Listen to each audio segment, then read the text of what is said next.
Hey there, everyone. Welcome back to Utility Sports. Really excited for another 2023 NBA mock draft on the channel. And as promised, we're doing a lottery simulation here in this one to kind of shake up our results from the previous one, have a different look at what team could potentially be picking first, second, third, fourth, and so on. Obviously, this will shake up the draft order a little bit. This is meant to be fun, so if your team doesn't move up, you know, I've heard some people say Tankathon's rigged. Maybe it is, but this is just meant to have fun on the channel and have a different look at potentially where Wembanyama could go, Scoot Henderson, Brandon Miller, Thompson, and then all the way down the board, the effects and ramifications of that. So I'm very excited. Hopefully you guys do enjoy it. If you do, make sure to leave a like, subscribe to the channel for more. Remember, this is in good fun and just to really break down the prospects and potential fits. That's really the main part of the video. That's really the main content. So I do hope you guys still enjoy it. And without further ado, 29 days away from the time this video comes out, let's sim the lottery now, and we'll see first overall the Houston Rockets in what is typically not something I see here on Tankathon. Typically, Houston does not move up. They'll be picking first. Indiana's picking second. They move up 6 spots here. So shout out to some of my Pacers fans in the comment section. Washington moves up into the top 4, a team that really, really badly needs the luck on draft night. Detroit falls down to 4. Not a terrible situation. They have their young core set. They can still add talent. This is devastating, though, to San Antonio and Charlotte. We'll talk about them when we get to them in the mock draft, but this is our order.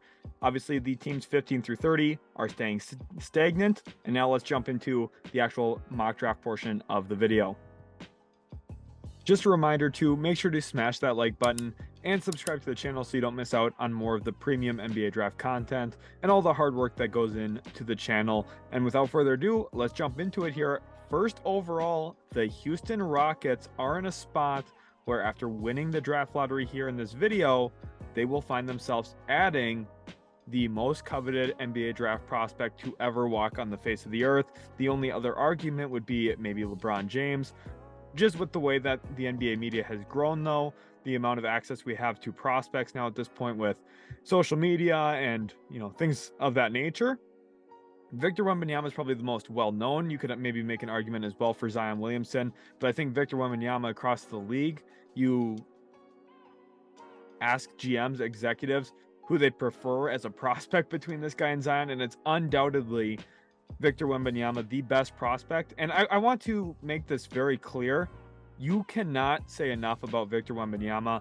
I hope my passion to watching him play comes through in these videos, because he is a franchise-changing, transformational individual talent that will play point guard for an NBA team. And what I mean by that is, no, he might not be the guy that leads the team in assists.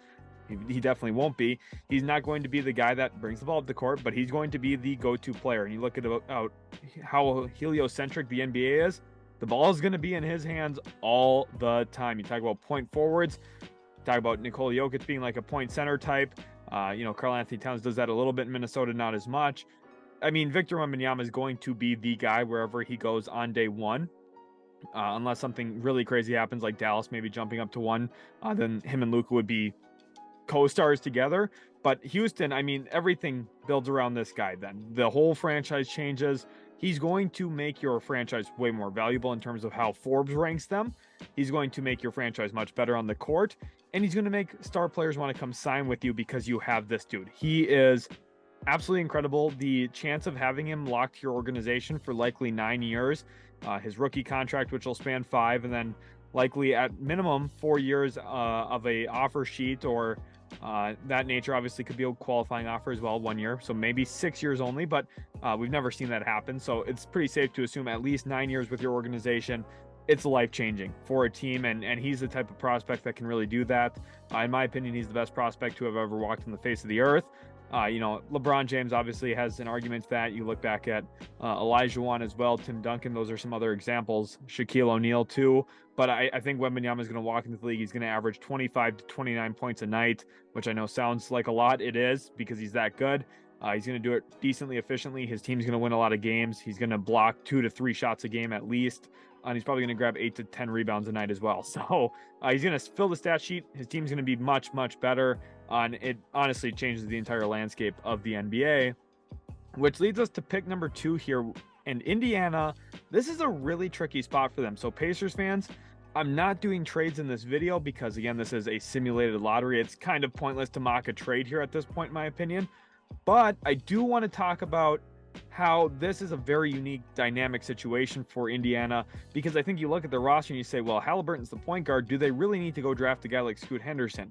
Which led me down the pathway of thinking, okay, do they do something like maybe an Amen Thompson, who's really an athletic freak, who has that playmaking feel and he's big at 6'7"? Do they kind of go co-guards him and Halliburton? And then I also thought, how about Brandin Miller, 6'9" wing who can really knock it down? I just couldn't really settle on that. I just don't think a team drafts either of those two above Scoot Henderson, who I really, really like still. Now for Indiana, I think this becomes a very good trade down spot. And with what Indiana really needs on this roster, I think they could move down to as low as 7 comfortably with how deep and talented this draft class is. I think that they could get some really good players that fit their roster. I am going to have an Indiana Pacers offseason preview up on the channel this week. It's been highly requested. So I think watching that video is going to be very helpful. But if you can land a couple extra assets, probably a future first, and it gives you a lot of flexibility going into the future while still getting a guy that can help you. For a team that wants Scoot Henderson, it makes a lot of sense to jump up. I think there's some really good opportunity to that if a team like Indiana lands second overall. And, maybe even Indiana trades down to 3 or 4, just so the team picking a little bit below them can guarantee they get Scoot Henderson, opens the door to maybe Indiana then at that point taking Brandin Miller, which I do think makes a lot of sense for them.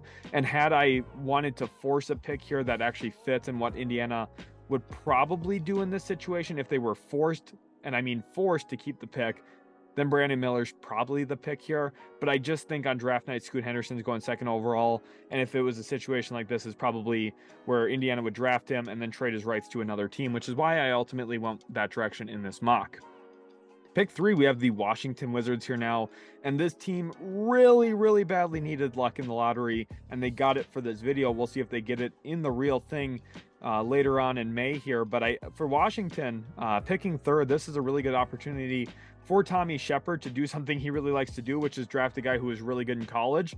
And he gets the best college player in this year's draft in Brandin Miller. Fantastic wing who has the ability to shoot the 3 ball. Shot at a very good clip this year for Alabama in high usage, which is another important caveat to include when you're discussing his actual percentage. The degree of difficulty on his looks was pretty high, and he's also really improved as a finisher around the rim, which has immensely helped his draft stock. Someone who before the year I kind of loosely talked about as a top 10-ish pick. I think my way too early mock had him 11th or 12th. And his individual performance this year and production this year, plus the amount of growth we saw from him in season, has vaulted him into a lock to be a top 4 selection in this year's draft, in my opinion. I still think that there's some question marks about 2, 3, and 4 a little bit. With Amen Thompson, I think he's going to really light the world on fire during individual workouts in the combine if he participates in anything. So, there's some argument to be had about that. Washington, I think, really badly needs a point guard. If I were them, I would consider Amen Thompson strongly at this pick. But this is more so what I would think happens. And Tommy Shepard, you look at his draft history, he likes drafting wings. He likes drafting guys who are really good in college. He did that multiple times with guys like Rui Hachimura, for example. The list goes on. Troy Brown's another good example of that a few years ago. This is what he likes. This is his type, so to speak, and Brandin Miller fits it very well. Pick 4, the Detroit Pistons here now. Pistons fans maybe punching the air a little bit because they fell down to 4, but Detroit, you guys know that I know how much you guys like your team. I think it's a great fan base, very impassioned fan base. And at 4th overall, with Cade Cunningham coming back healthy this next season, hopefully, you have Jaden Ivey, Jalen Duren. I think both are going to take big steps forward in year 2 as well when it comes to actually impacting winning and helping this team be a lot better, plus a bunch of cap space.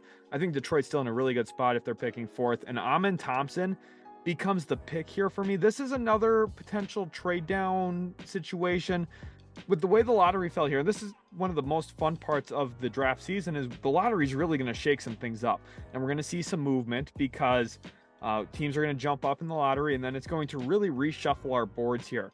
Not with where I have the prospects ranked, but with where I have the prospects potentially going on draft night, specifically with the inclusion of potential trades. And I think this year we're in a spot where we could see a lot of trades go down, specifically with how many assets teams like New Orleans, Oklahoma City, Utah now have, that if a team like Utah really wants this pick, they could move up with Detroit and really overpay in a trade to try and get Amen Thompson if that's a guy they really like on their board. because they now have the assets after trades with Cleveland and Minnesota to go do something like that, which I really like. And Detroit and Utah also have already made a deal as well. You look back to the Bogdanovich deal, I think both sides feel pretty good about that one. So it would encourage them to make another trade. But worst case, if Detroit does keep Amen Thompson here, he's a fantastic guard type with a very electric handle. Kind of reminds me of a bigger Jaden Ivey. And I think, he doesn't shoot the ball as well as Ivey does. Ivey specifically has very good deep range. I think people have underrated his three-point shooting. I know his percentage doesn't necessarily back that up, but you look at the degree of difficulty on some of his shots dating back to college and the range that he typically shoots with. I think Ivey's an underrated shooter. Not a great one, but an underrated one. And I think Amen Thompson is still a developing shooter. I think that that's a real question mark for me with him as a prospect. If he could shoot the ball, he'd probably be the second overall pick pretty safely. And that's where individual workouts will come out well, because if he shoots very well in an individual workout, a team might leave that saying, oh my goodness, we have to get this guy, because he has all the other traits. He's 6'7", really good passer, really instinctual passer who is very reactive, understands, hey, I get to this spot, and all of a sudden the defender rotates up on him, and he's just like, oh, bang, here's a lob pass right to the perfect spot. He's got all the tools as a passer with that size, like I talked about, but also his ability to get downhill, draw in a defense. I think it's going to be very rare for people to actually be able to stay in front of him consistently. He's basically a walking one-on-one defense breaker, because he's going to be able to get by his guy pretty consistently with his handle and his speed. And then you also look at the fact that he's a above the rim finisher. I mean, he jumps out of the gym. He's probably going to be the most athletic player from this draft class, and somebody, which is why I think that there's a chance he goes second overall, more so than Brandon Miller, because he's got more of the traits that around this time of the year, combine and moving up toward the NBA draft, individual workouts, players like Amen Thompson really shine. And Detroit still should be in acquisition mode when it comes to talent. Now, I understand, Pistons fans want to win, and I think that they're moving in the right direction to get there. But you just don't pass on great talent if it's there for you. So again, trade down option possibly, or just a player that has to go in the top four, and I think he will still, regardless if Detroit's picking at this spot or not. Then we move into 5, and I see the San Antonio Spurs here. Now, Spurs fans, you guys know how I feel. I've been saying it on the channel for a while.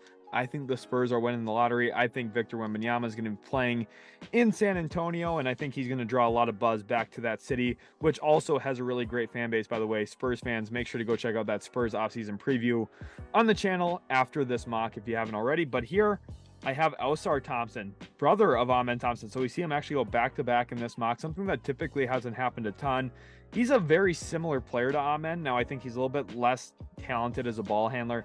Trust me, he's still pretty good as one, specifically for a wing type. He's more of a 3 than a point guard, which I know sounds interesting. We kind of completely skip over the 2 position. But the reason why is, like his brother, he does have some shooting woes, shooting difficulties, but he has a better track record than Amen as a shooter. But again, he's less proven as a facilitator, less proven as a ball handler, which ultimately makes you question, why was the ball in his hands less than his brother's? And it might be because there's a little bit less talent there. But I do think there's still a lot to work with. Really good athlete, someone who's going to become, I think, a very good point of attack defender at some point at the NBA level. And he's also a phenomenal breakout passer, something I think is very underrated about his game. He does a very nice job leading guys out in transition after rebounding the basketball, which is something he does very well as well from the wing position. I think San Antonio, I know it's easy to feel disappointed if you're watching this mock and say, why are we not picking top 3? Which is what the hope is, clearly. Obviously, pick 1's the desire. But Ausar Thompson can really still help this team. And he might have the skills and the tool set to maybe, and I mean, I'm being serious about this, maybe develop into a real star player, like a guy that you can give the ball to and trust that he's going to be able to break down a defense and get to a spot and score. Now, I think he's got a long pathway to fully get there, but I'm not ruling that out for him. I think this draft is loaded with players who could be all-stars. And, obviously that's easy to say pre-draft, but I typically don't say that. Last year I was very high in the class as well. This draft is much better than last year's draft. This draft has 3 guys that I think would have been the first overall pick last year, and maybe 4 with how Brandon Miller has played this year. So, I'm not going to rule anything out. I think getting Ausar Thompson here is a very, very good selection, and a guy that's going to really have a nice career ahead of him. And I think San Antonio is getting a good one with this pick. Pick 6, we see the Charlotte Hornets. Now, Hornets fans definitely disappointed that they moved down in this lottery, but Here, there's still a good player that's available for them in Jarace Walker, and I know this fit might seem a little clunky next to PJ Washington, who really started to step up down the back end of the season. And this is, again, for me with Charlotte, it's all about talent acquisition. I think Jarace Walker, a lot of the time, would maybe even be the 5th guy off the board in the draft. Now, he fell to 6 here in this one. He's a really good talent, 6'8" forward type who's going to be able to defend multiple positions. At 240 pounds, he's strong enough to handle inside and play with the big men, but he's also got the footwork and the quickness to survive out in space. Now, is he a 1 through 5 defender? No, I think that gets really thrown out there way too often in draft coverage.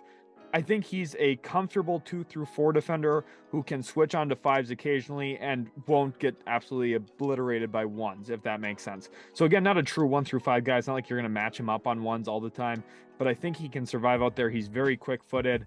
And also the offensive skill set is very, very good. He can step up behind the 3-point line, knock it down with relative consistency. I think adjusting to that NBA 3-point line above the break will be a little bit of an adjustment period for him, but not one that I think will be problematic.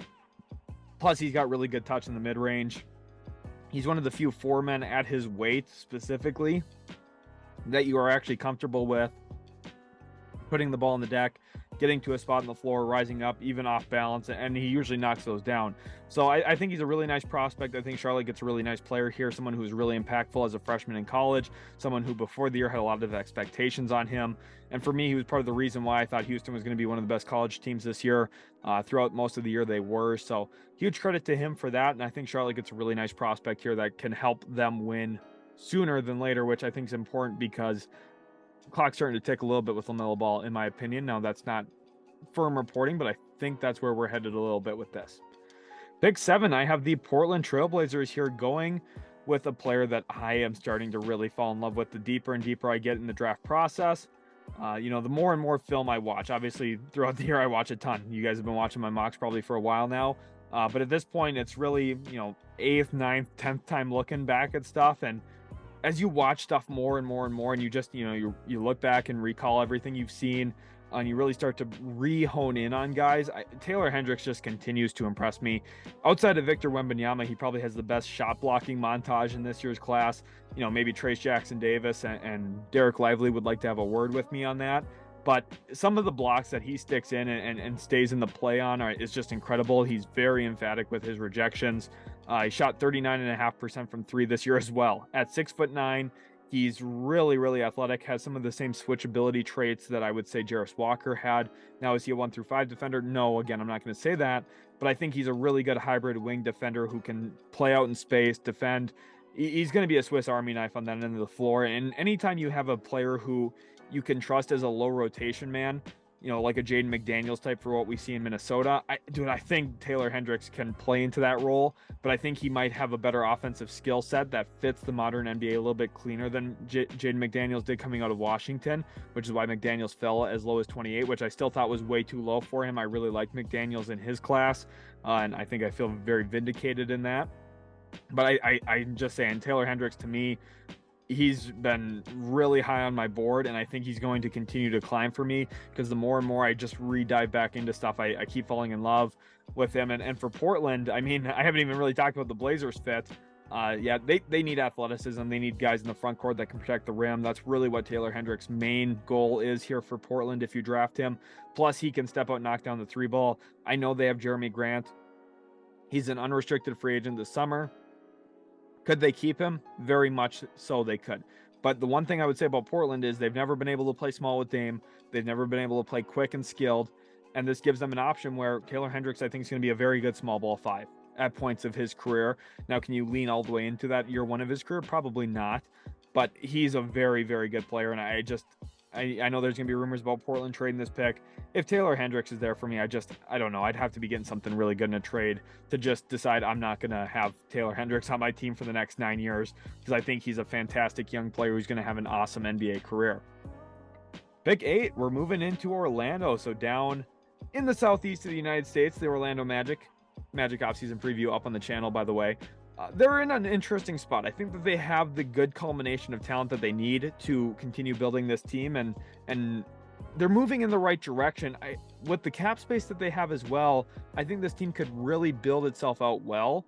moving into as early as next year, but also, years 2, 3, 4 from now as well, just with the internal progression that we're going to see from guys like Franz Wagner, Paolo Banchero, Wendell Carter Jr., and then also just if Markelle Fultz can stay healthy. I'm also hoping that Jonathan Isaac gets to stay on the court for a while at some point. We'll see if that ever happens, but if not, let's look for another wing, a guy who I think is going to be a nice value pick at this spot, number 8 overall. Before the year, a lot of people, including myself, looked at him as a top 5-ish pick, somebody who's going to hover right around that number 5, maybe number 6 spot. And he goes a little bit lower here, pick number 8. I still think very good value. And Magic fans are going to say, really, another wing? That's interesting because we already have Franz and Paolo. A lot of people, I think, are really targeting that 2-guard spot. Well, you guys have another lottery pick in this draft. Remember, the Chicago Bulls owe you their pick 2, which is coming up. And I know the need for shooting is massive in Orlando. Cam Whitmore doesn't necessarily check that box, although he's growing there. We're going to address it later. Okay, with the amount of shooting in this class, I felt very comfortable that Orlando could find a guy in a few picks from now with that need that fills that need. So for me, I went guy who had probably the best available talent here at this spot. Really good driver of the basketball, very strong. He's an aggressive finisher. He can finish above the rim with the best of them in this class. I think he's going to be a dominant slasher in the NBA at some point. And the league's all about wing talent. I think, with Franz's skill set, Paulo's skill set, both of them can dribble, pass, shoot. Maybe question mark on the shooting from the outside for Paolo, below 29% from 3 this past year. But, that was one of the concerns coming in. Paolo's still a very good player. It's not a big red flag for me. Cam Whitmore, a growing shooter himself. It's all about wing talent. The league, if you have guys who can dribble, pass, shoot, and are big, lengthy wings, you're going to be a pretty darn good team. And I think Orlando should look at the Boston Celtics blueprint of what they've put together, what they've built. They play with multiple bigs. They play with multiple wings, and they're switchy, lengthy, defensive-minded. And I think, Cam Whitmore, Paolo Banchero, Franz Wagner is a really fun wing trio that really no other team in the league could flaunt and say, we have 3 really good young wings. Not a lot of teams get to say that. Cam Whitmore would put Orlando in that discussion as a team that has that. So I really like this for them. Again, we're going to use that second pick here in the first to address some of the shooting needs. They also have money in free agency to maybe go out and sign some shooters. A guy like Seth Curry could make some sense. Now, does that fill the need long-term? Maybe not, but there's ways to address shooting without having to spend a top 10 pick on it. So I think you draft talent, find fit later. Pick number 9, we move on to the Utah Jazz here, who for them, I really like Anthony Black. And I think this is a very Danny Ainge-esque pick because Danny Ainge is part of why Boston has as much length and size and switchiness as they do. Anthony Black at 6'7" is a very, very good defender in this year's draft. I think realistically right now, if I'm being completely honest, he's more of a defensive playmaker than a defensive stopper. But I think he did a very good job showcasing that he has the traits to become a defensive stopper potentially at the NBA level because he's, first of all, very good at riding the hip of a guy and forcing him to veer off of his pathway toward the rim a little bit. He also is very quick-footed, and that's really important defending out on the perimeter, especially at the point position, at the very top of the key or around half court. If you're able to move your feet and change direction quickly and try and cut off guys and use your body to stop them from going the way that they're initially wanting to go, you already won, basically, as a defender. If you can make a guy make 2 or 3 moves to get by you on the perimeter, 25 to 30 feet away from the hoop, you've, first of all, given your help defense a lot of time to rotate and move to the correct spots, and hopefully your team defense is set up in a way to succeed there. And you think about Utah, I mean, if they can challenge and be a little bit more aggressive at the point of attack, you think about how many blocks Walker Kessler is going to get if guys are off balance attacking at the rim. He already blocks guys who have perfect runways to him. I mean, a guy like Anthony Black being disruptive beside him, Walker Kessler is going to love this pick. And the other reason why he would is because Anthony Black's a phenomenal passer. You think about Walker Kessler, Lauri Markkanen, how do you get those guys some easier, clean looks? Well, you get a guy who can handle the basketball, make timely passes, and put it right where it needs to be. I think there would be a little bit of an adjustment period for Anthony Black, throwing a few more lobs for Walker Kessler to convert. But that's something with his passing skill set I think he would walk into on day one and pick up pretty quickly throughout training camp. And probably by night one of the actual NBA regular season of his rookie year, we'd have really no concerns about that moving forward. I just think he's a very good player, very smart player. Players like him tend to succeed in the NBA very, very often. I think he's going to be a huge plus for whatever team gets him. And if you're a Jazz fan, you should really hope it's you. Pick 10, we have the Dallas Mavericks here now. And for this team, I think some of the dream prospects, Anthony Black because of his length, Taylor Hendricks, Jarace Walker because of their position and the way that they could help fit this team, they're all gone. So this becomes a nightmare situation for Dallas, who I think outside of them losing their pick in the draft lottery, this is probably the next worst scenario because there's not really a clear player that fits what they really need, and that's defense and versatility and switchability. So instead, let's go offense. And I know this is going to be maybe met with some chagrin, and I don't really know how I feel about this, and the comment section is going to be questioning it. Gradey from Kansas, he shot well above 40% from three for most of the season. He's an absolute sniper. He's a very good offensive rebounder, which is something I think Dallas already has one of in Josh Green as a rim presence on the offensive glass out of the corner. Let's give him a second guy who can crash the boards in Gradey. I think is going to make them a really nice rebounding team offensively, which is something they just haven't been because their wings are actually going to be involved.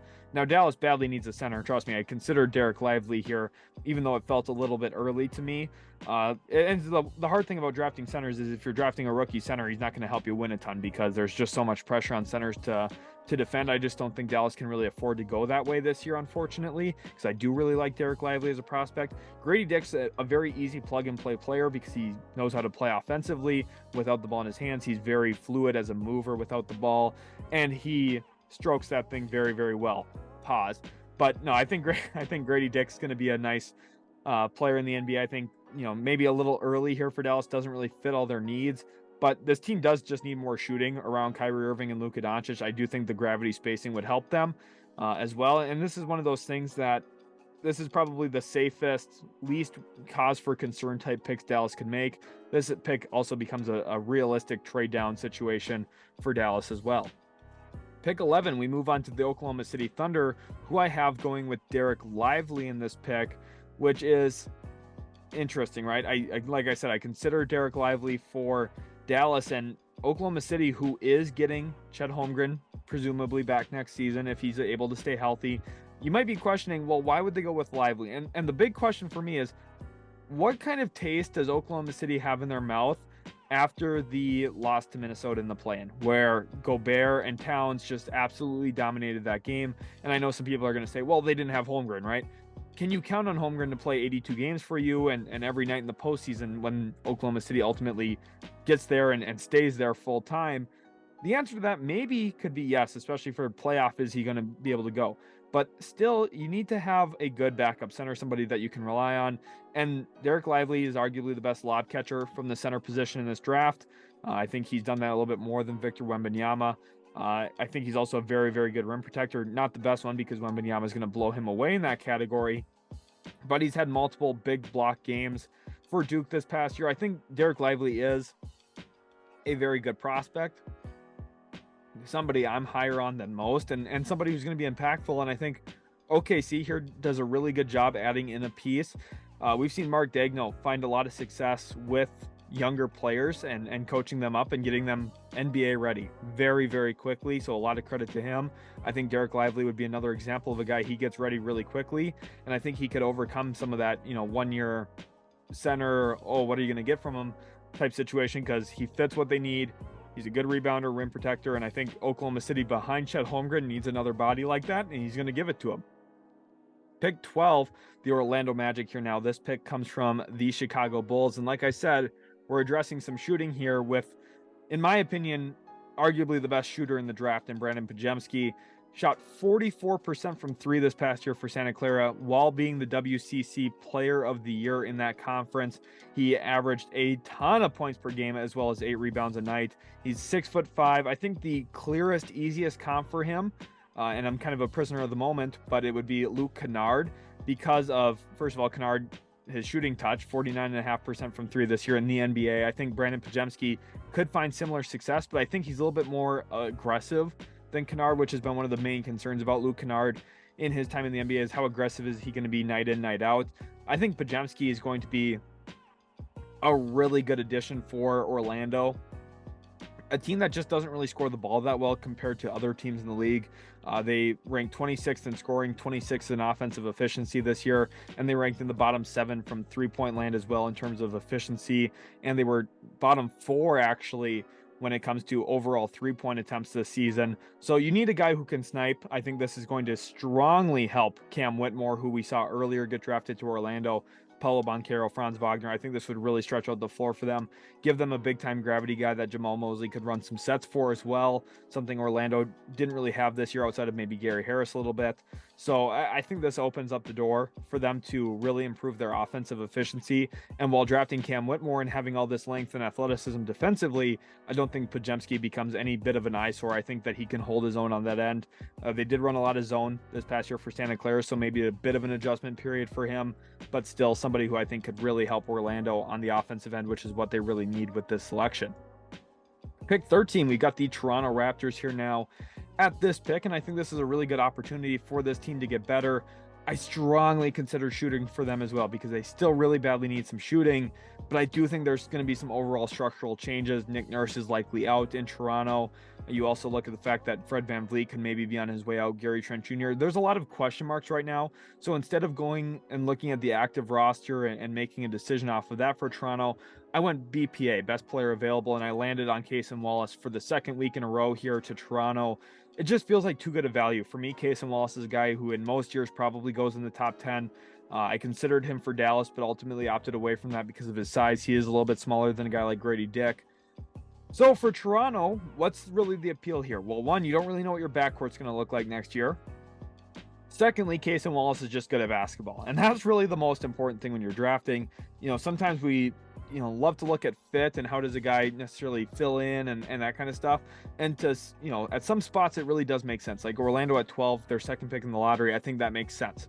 For Toronto, their only pick in the lottery this year, their only pick in the first round, and they don't have their pick next year. I think you just go best player available. You just take a guy who's good that you can rely on and have as a nice piece. I should say as well that pick next year has protections on it from the San Antonio deal. So theoretically they could, but you might have to plan for worst case scenario for Toronto. So Cason Wallace is a guy who helps you. He's smart, works hard. He's really improving offensively. I think he's confident with the ball in his hands. He's worked on his dribble pull-up game a little bit as a scorer. But specifically, you're drafting him because defensively, he's going to sit down in his stance. He's going to stop guys. And he's also going to be somebody who's a very smart rotation defender, which is something I still think Toronto needs. Even with how switchy and lengthy they are and how many deflections they get, I think that defensively, their rotations were still somewhat lackluster. They gave up a ton of open shots this year because of that. And I think Cason Wallace is a guy who could hide some of those flaws as well if the roster does stay somewhat similar. Pick 14, the New Orleans Pelicans here now. This pick comes from the actually does not come from the Los Angeles Lakers. Typo 2 weeks in a row. I will get that fixed next week. But here we are. Nick Smith Jr., a guy that I really, really like. For the Pelicans, this is obviously out of Arkansas, a guy who before the year, another player we consider as a likely top 5 pick in the draft. A very, very skilled point guard who at 6'5" has the size you're looking for the position. He is a little wiry, kind of reminds me of D'Angelo Russell with his frame like we talked about last week. But with Nick Smith Jr. here, I think the skill set's too good for New Orleans to pass up on. He's got fantastic touch as a slasher. He's got the shooting profile as a pull-up jump shooter, and somebody who I think is going to be able to adjust to the NBA three-point line very well. Now, the big concern for me and why I haven't had him higher in my mocks is, he missed some time with a knee injury this year. I want to see how that kind of checks out when it comes to the physicals and how he passes those types of exams for teams, and if there's any medical red flags that come up to that. And also the fact that he was a little inconsistent this year plays into this as well. Some of that comes from the missed time, and I don't want to hold that against him myself. I still think he can be a very good prospect and a very good NBA player at some point. I think New Orleans is getting a steal here. It just, the reality is when I'm mocking what teams might do, some of those factors play into it. We saw AJ Griffin kind of have similar concerns, and he fell all the way out of the lottery last year. I have Nick Smith Jr. hanging in the lottery at this spot, but I think it's fair to say as well that AJ Griffin had a more productive, more consistent season last year than what Nick Smith Jr. had, but Smith had his moments where he really, really flashed. So I don't want to hold that against him. I think he's a great prospect still and somebody who's going to help the Pelicans a lot if he falls to them at this pick. Pick 15, the Atlanta Hawks here now. This pick For me, changed to Jordan Hawkins this week, a guy who I've had kind of in this range for the last few mocks now, and I feel pretty confident about him kind of going in this range. You look at where Ochai Agbaji went last year at 14. I think anywhere from 14 to 20 is a realistic range for Hawkins, 20 maybe being a little low. But he can really shoot the three ball, and something that I think Atlanta was missing this year, actually, which is funny because you don't typically think that for a Trae Young-led team that they need more shooting.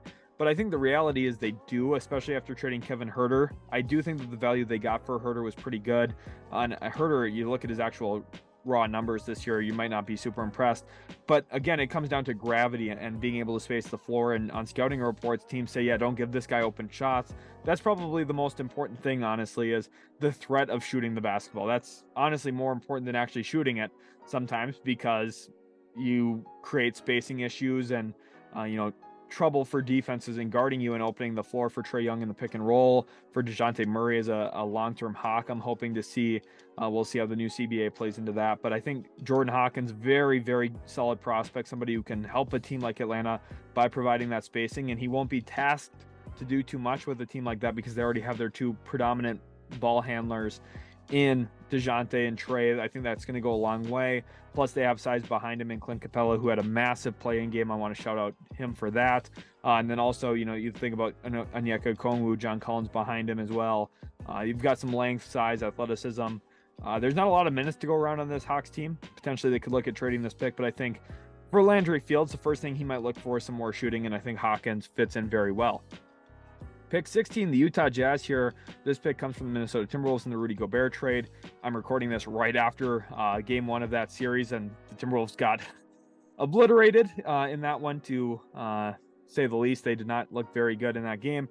But now this is a chance for Utah to go out and find not only one, but two backcourt players. Remember, we went with Anthony Black earlier, and we're going to go with Jalen Hood-Schifino. And this might sound interesting to Utah Jazz fans who might say, really, two guards back-to-back, both of them kind of playmaking point guards. What do we really feel about them? That kind of stuff.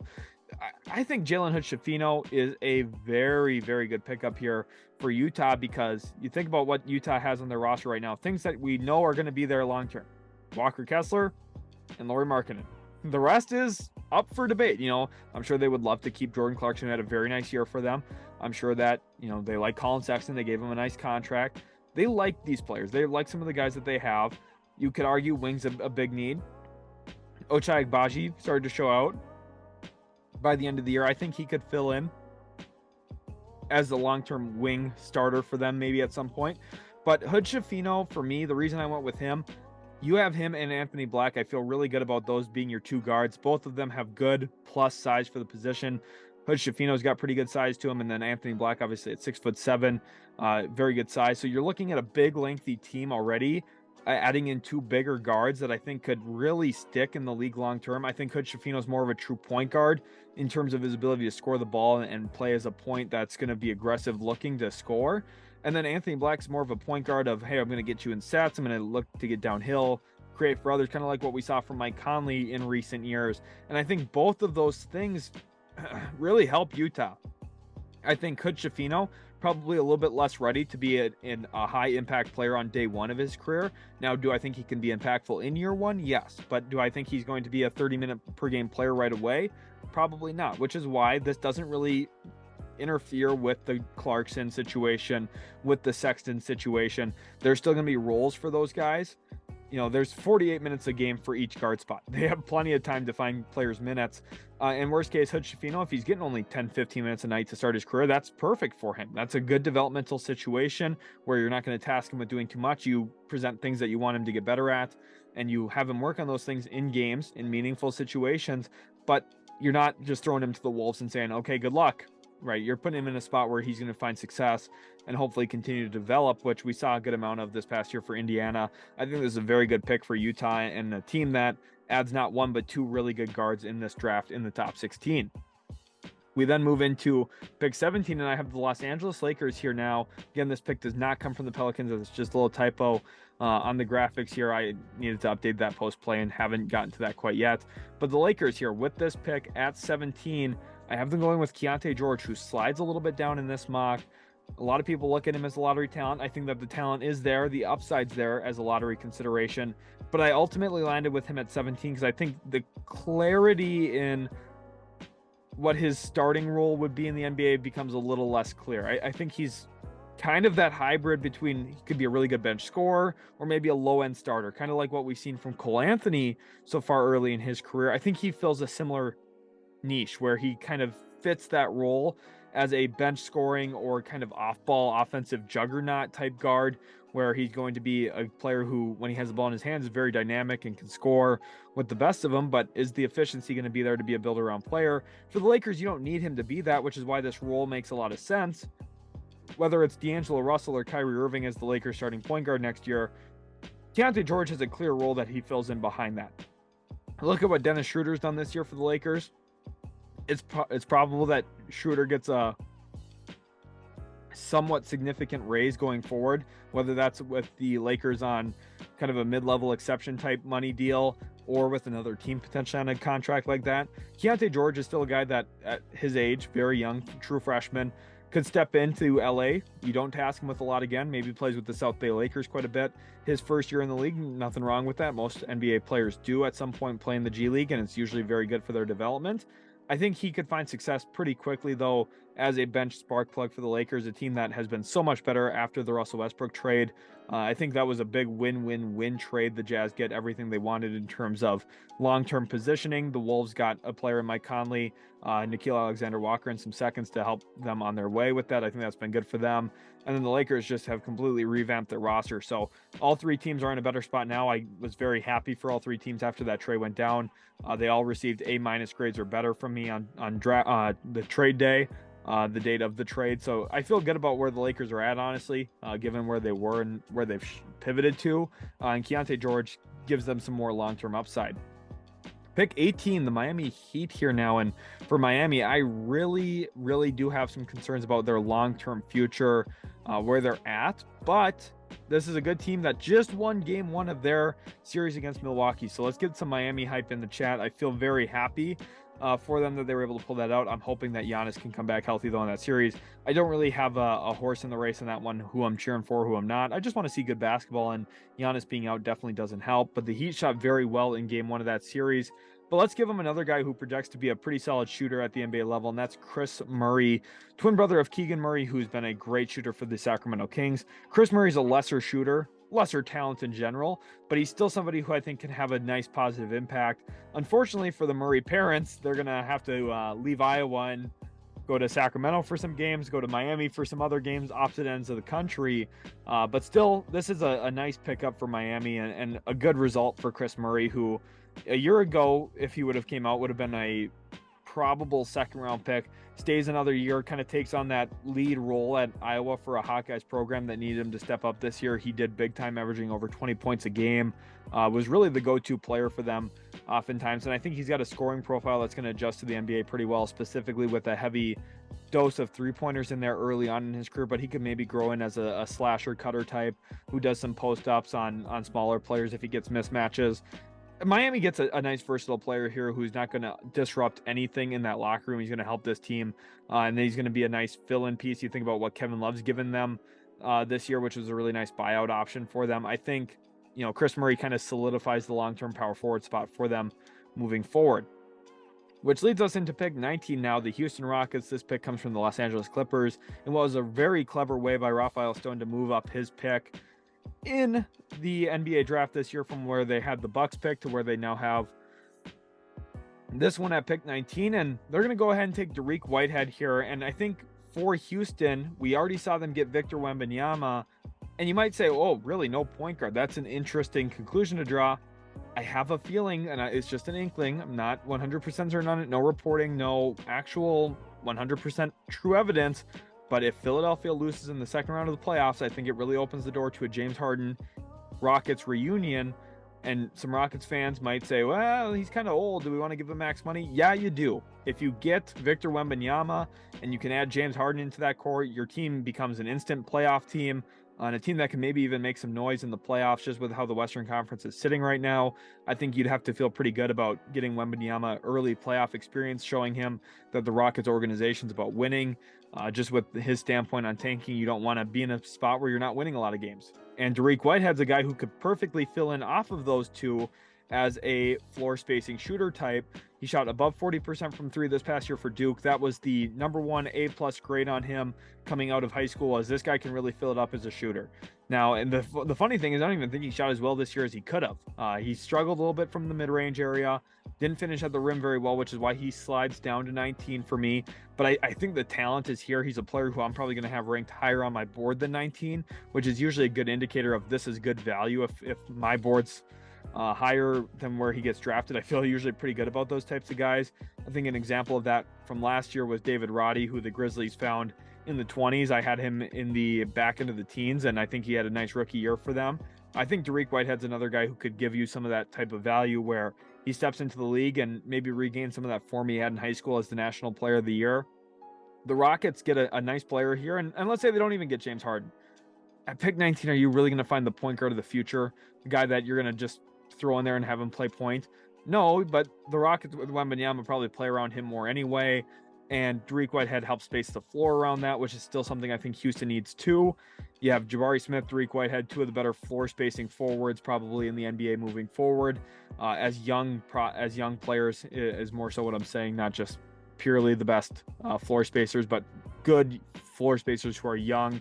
I think Dariq Whitehead fits this team pretty well with what's a pretty significant upgrade in my opinion over Jae'Sean Tate.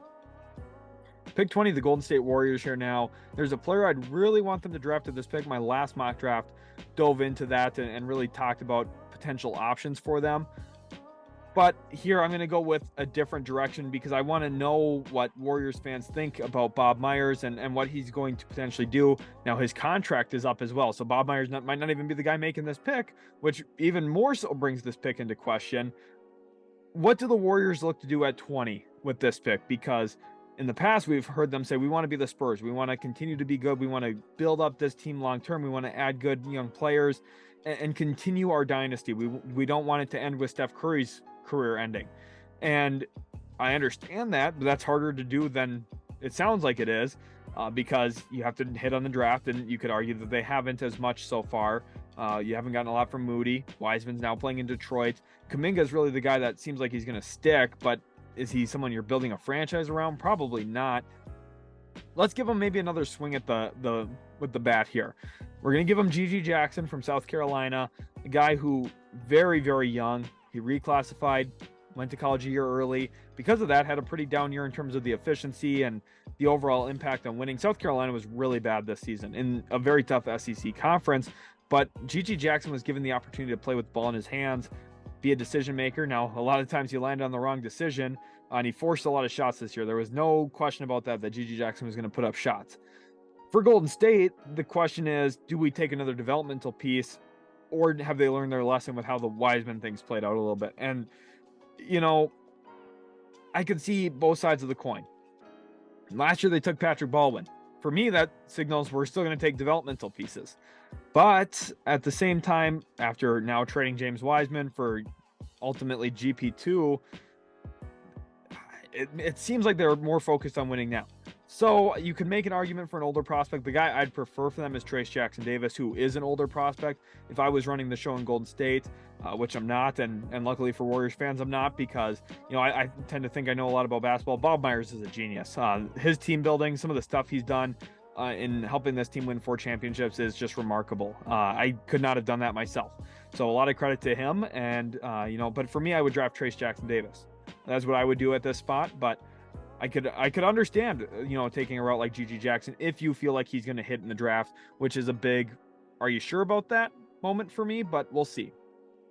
Pick 21, Brooklyn Nets here now. This pick comes from the Phoenix Suns in the Kevin Durant trade. And Noah Clowney's the player I land on here for Brooklyn. I just like Noah Clowney's game. I think Brooklyn needs a big behind Nick Claxton. I think Clowney's the type of guy that fits the modern NBA well. With his experience from Alabama, he can step up behind the three-point line. Did not shoot the best efficiency-wise this year, but it's, I think, a growing part of his game that he's going to have to grow into a little bit, and you're going to have some patience with him in that. But he also rebounds the ball very well. Multiple-time SEC Freshman of the Year, even while being on the same team as Brandon Miller. So a lot of credit to him for that. He had really strong performances throughout the season. I think he's somebody who's going to stick in the first round. because of his modern fit in the NBA, willingness to shoot layups and threes. And that's, it sounds a little redundant, sounds not super fun, because that's kind of the way the basketball has been trending. But he's still going to be able to fit that role, and teams are looking for that. That's just the reality of where the league's at, and I think he's going to be impactful there.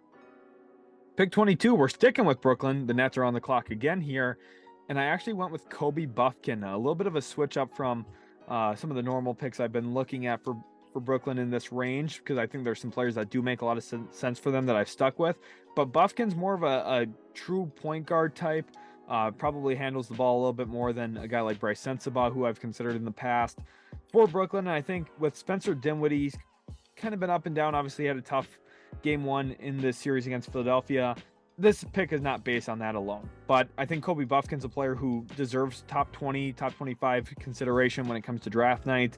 And you see it here with Brooklyn drafting him at 22. I think he's a really nice option. Stepped up big time in Jett Howard's absence toward the back end of the season, really vaulted him into a role that he could showcase some of his skill set as a shot maker, a ball handler, a decision maker. And I think Brooklyn probably takes a stab at him here. These picks, too, 21 and 22, very likely could be trade chips to move out of the draft and maybe pick up future assets, as well as the Brooklyn Nets kind of look to reshape this roster and maybe accrue more long-term assets. Pick 23, the Portland Trailblazers. I have them now going with Trayce Jackson-Davis. And remember, earlier on in the draft, we went with Taylor Hendricks for the Blazers, a player that I clearly love because I raved about him for like 3-4 minutes seemingly. But Trayce Jackson-Davis, another guy I love. And the one person in the NBA draft community, for the most part, I typically don't find myself in agreement very frequently with a lot of other people. And that's not a knock on anyone. I just look at the game a little bit differently. I think I have my own insights and analysis, sometimes for the better, sometimes for the worse. I'm not sitting here saying I love every prospect that's great and I've hated every prospect that's bad. I've been wrong. I thought Trae Young was not going to be nearly as good in the NBA as he has been. So, I have no problem admitting that I've been wrong before, but a person that I've been very much in agreement with in the past has been Mike Schmitz. I typically don't look at a lot of other analysis. I, for the most part, love to just trust my own eyes and see how my thoughts, my analysis breaks down over the years, and things I've been right about, things I've been wrong about. But sometimes I do just like to see what other people are saying, and sometimes a guy like Mike Schmitz, who says, I think, a lot of similar things to what I said. He was working for ESPN at the time, now an assistant GM for the Blazers. I think he's a smart guy. And part of the Portland's issues as a team for me has been the lack of athleticism, the lack of rim protection, and the lack of adaptation to the modern game, specifically in the front court. Jusuf Nurkic, I said it when they signed him to it, it was a terrible extension or a terrible contract. I think that they overpaid him for what his value is in today's NBA. And now for me, Trayce Jackson-Davis, a guy who I think is very NBA ready, could be a starter in year one at some point. Now, is he a high-end starter? Probably not, but he could start. And I think that wouldn't be the worst thing ever. I really think Portland found their new front court in this draft, in this mock draft, with Taylor Hendricks, Trayce Jackson-Davis, both guys who can block shots. They both blocked a vast amount of shots at the collegiate level, and I think they're going to find success blocking shots at the NBA level too. I think both of them are athletic. They have a lot of mobility. Both of them are 6'9". Trayce Jackson-Davis, maybe he's a little undersized to play the 5, but him and the combination with him and also Hendricks, I think you have two front court players who you can rely on to be kind of co-rim protectors, and you build more of a rotational, smart defense that knows how to be rim protectors and knows how to come over and challenge shots at the rim, and you're going to find a lot more athleticism on the court, and I think that's going to overall help Chauncey Billups a ton when it comes to actually winning games based on the defensive performances he's getting from some of these young, athletic, rim protecting type players who can switch out in space. Pick 24, the Sacramento Kings here now at this spot. Shout out to Sacramento, hashtag light the beam. Huge win against the Golden State Warriors in game one of their series in what I think is going to be one of the best, if not the best, first round series we've seen in a very long time. That was a very entertaining game, and to be honest, I thought Steph hit that shot, the little one-handed runner, something, I practiced that shot, so I wouldn't be shocked if Steph Curry's practiced that shot too. I saw some flack he was getting on social media. I don't understand why. He had an awesome game, and he got himself a good look at the end, just didn't go. But Sacramento, you got to feel good about where they're at, and also the fact that they're going to be able to add another player in Ryan Rupert here from New Zealand. The Breakers wing is somebody who is very, very raw offensively, but with Sacramento, I think it's pretty clear they've got the offensive side figured out quite a bit. Scoring over 120 points a game this year, De'Aaron Fox lit it up in his first ever postseason game. Malik Monk, we know, is a dominant offensive player when he gets going, when he gets hot. He's probably one of the better heat check players in the NBA. That former Kentucky backcourt has been doing some really great things this year for Sacramento. Kings fans, you guys know I've been hyping you up for a good amount of this season. I was a little pessimistic before the year, I'll be honest, but you know, you guys have just played great, and I'm very happy for you. Domantas Sabonis has had a nice year. I think for this team, you're looking to add a little bit more length and athleticism. I know that there was some rumors around Matisse Thybulle at the deadline. I think that would have been a very good addition for them. But ultimately, a guy like Ryan Rupert maybe gives you some of that on a rookie contract. Again, very raw offensively. I think it's going to take a while for him to develop. He's probably going to play quite a bit with the Stockton Kings. But some of those Kessler Edwards minutes we've seen, I don't think he's done a bad job at all, but I think this is maybe a long-term upgrade over him in a prospect that I think could stick in the NBA. I have some questions about his offensive game and really his pathway to development and what he'll ever be good at, which doesn't sound like a glowing review. But I think defensively he offers so much, and athletically he's young. I think there's a lot of ways for him to grow. I think he's a progressing three-point shooter, not a good one yet, but a progressing one, and that's kind of the first step you need to become a good one. Pick 25, we're looking at the Memphis Grizzlies here now. They lost the first game of their playoff series the day I'm recording this, actually. Obviously lost to the Los Angeles Lakers. And Ja Morant potentially could miss some time this series, which is a big red flag, obviously, for this Grizzlies team, who's already beat up with no Adams and Clark. For them, I just went with the guy who I think is a good player. I went with Bryce Sensabaugh. This isn't some type of expert, oh my gosh, well, Bryce Sensabaugh is going to do this for them. And this is a good player. This is a guy who's going to fit their team. He fits kind of the physical style that they play. He's very good at absorbing contact and playing through it. He can live with bumps. He's pretty confident as a ball handler. He's a pretty confident shot maker as well, which is something that I think Memphis still needs to continue to add onto their roster moving forward long term. And Sensabaugh just felt like good value here at pick 25. Typically, he's been off the board by around pick 21 or so, sometimes a top 20 pick in some of my mocks. 25 is kind of the low end range for him, and something I still think makes some sense for Memphis at this spot. If they were to look that way, now I know they traded for Luke Kennard, they have him under contract. Maybe they don't really look for the backcourt, but I just think once they're actually fully healthy, they have Steven Adams, they have Brandon Clark, they have, you know, some other lengthy players like obviously Jaren Jackson Jr., who I definitely need to mention, but also Santi Aldama. You consider the fact that they have, in addition to that, Xavier Tillman, who started today for them. I think the Grizzlies have a lot of front court players. They're also still waiting on Zaire Williams as a kind of wing forward type. So I think just a good consistent guard in Bryce Sensabaugh just makes sense for them at this spot. 26, we get back to the Pacers. Reminder on that Indiana Pacers preview that's going to come out this week at some point. So Pacers fans, hit that subscribe button if you haven't, so you don't miss out on that. But here with this pick for the Cavs, I have Jett Howard out of Michigan, a player that, I mean, rewatching on film again, I think I've underrated his handle a little bit. He's very, very quick with his handle, and he's got a nice little bit of shiftiness to him.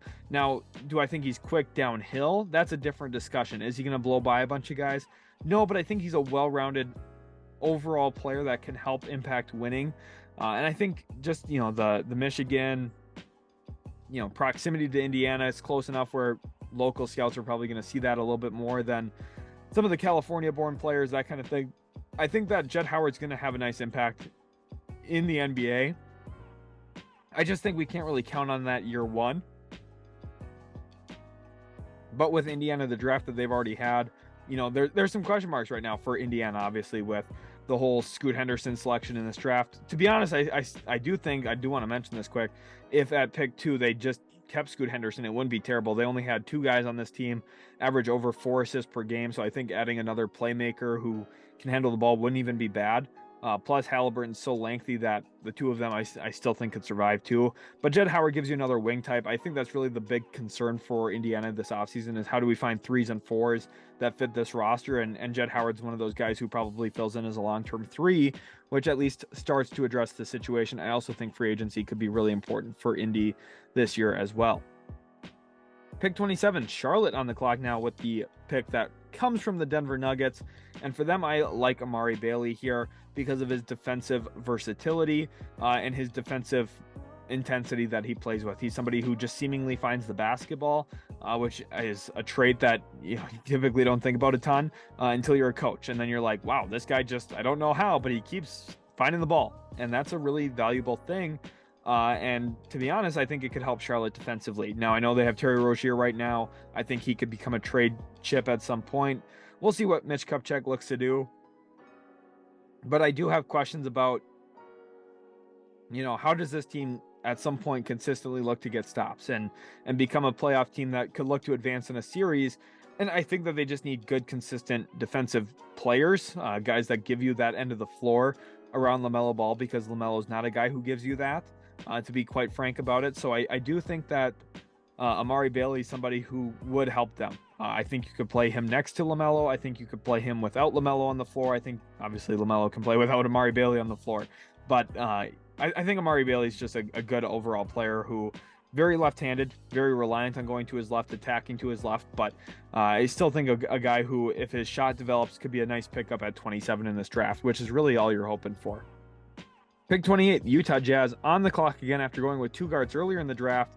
I have them going with kind of a guard, kind of a wing type in Bilal Coulibaly, more of a 2/3 than a 2/1 in my eyes.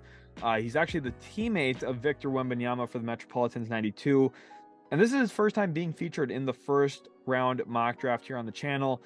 The reason I've been a little bit hesitant on him is even though he's got a lot of exposure to scouts, a lot of scouts have watched him play this year. I think a lot of them feel really good about what he could give them.